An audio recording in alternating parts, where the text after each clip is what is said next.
ডিজাইনে ফাইনালি যখন ফুল সুইংয়ে চালু হবে 3.5 মিনিট পর পরে ট্রেন যাবে।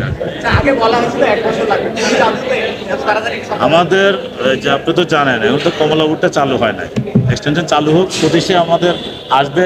বাই দিস টাইম দেখবেন আমাদের স্টাডি চলছে, আমার ট্রেন চালাতে হবে না, সেটা যাত্রী হচ্ছে কিনা সেটাও তো আমাকে এখানে কি আমাদের একটা জাস্টিফাই করতে হবে। জাস্টিফাই যখনই হবে আমরা তখনই চালাবো। আমাদের ট্রেন আছে, জনবল আছে, লাইন হয়ে গেছে, কিন্তু আমার চালানোটা কমার্শিয়ালি ভায়াবল না হলে তুমি চালাতে পারছি না। একটা ট্রেন চালাতে অনেক কষ্ট।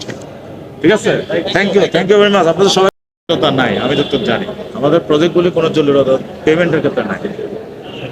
ঠিক আছে, আমাদের আজকেও মিটিং হয়েছে, উপদেষ্টা আমাদের আজকে সকালে মিটিং করেছেন, ওনার আওতায় যতগুলি প্রকল্প ছিল সেখানে এই প্রকল্প নিয়ে আলোচনা হয়েছে। এই প্রকল্প চলছে, যেগুলো জনবান্ধব প্রকল্প।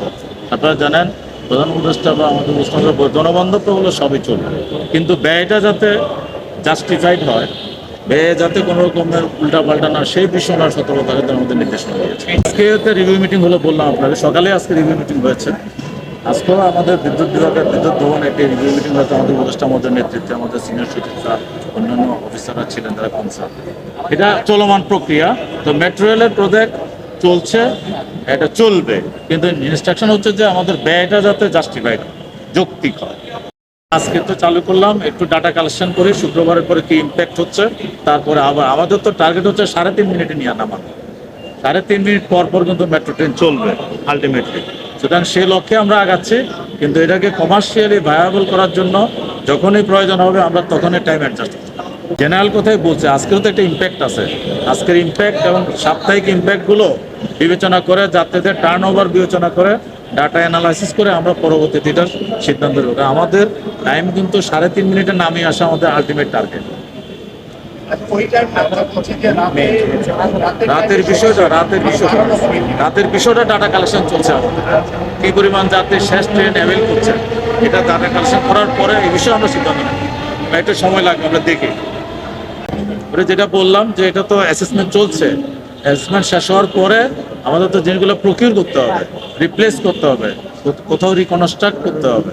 সেই জন্য যে যৌক্তিক যে সময়টা লাগে, আমাদের টার্গেট থাকবে উপদেষ্টা মহোদয়ের নির্দেশনা, আমাদের সচিব, সিনিয়র সচিব মহোদয়ের নির্দেশনা, আমাদের যত দ্রুত সম্ভব এই যাতে ওপেন করা যায় উইথ ফুল সিকিউরিটি, মানে আমাদের নিরাপত্তা বিষয়টা বিবেচনা নিয়ে, সেটা আমরা সে লক্ষ্যে কাজ করছি। তো একজ্যাক্ট টাইমটা এই মুহূর্তে বলাটা সমীচীন আছে, কারণ আমরা তো জানি না কোন সিস্টেম কতটুকু লাগবে। এই মুহূর্তে যদি ক্রিটিক্যাল আছে রিগার্ডিং আমাদের মিরপুর 10, সুতরাং এটা এই মুহূর্তে মনে হয় বলাটা সমীচীন হবে না, কারণ বলার মতো অবস্থা আমি নাই, I have no correct information, তাহলে আমি আপনাকে কীভাবে বলবো। বাট আমরা যেটা ধারণা করছি ওইটা আমাদের সর্বোচ্চ চেষ্টা থাকবে সরকারের যে নীতি আদর্শ দৃশ্য সাধন করা, সেটা আমরা সর্বোচ্চ মাত্রায় করবো, যাতে করে ব্যয় কোনোভাবে অনাকাঙ্ক্ষিত কোনো ব্যয় না হয়। এটা আমাদের সেট রুলস আছে, আপনি জানেন যে ঈদ উল ফিতর, ঈদ উল আজহা, দুই একটা দিন ছাড়া বাকিটা যদি বন্ধ থাকে আমরা সেটা নোটিশ করে জানাই, নর্মালি চলে। ছুটির দিনগুলোতে আমাদের বন্ধ থাকে না। সবাইকে আজকে একটা বিশেষ দিন। আপনারা জানেন যে আমাদের ছাত্র জনতার আন্দোলনের সময় ক্ষতিগ্রস্ত হওয়ার ফলে এই নতুন সরকার এসেছে।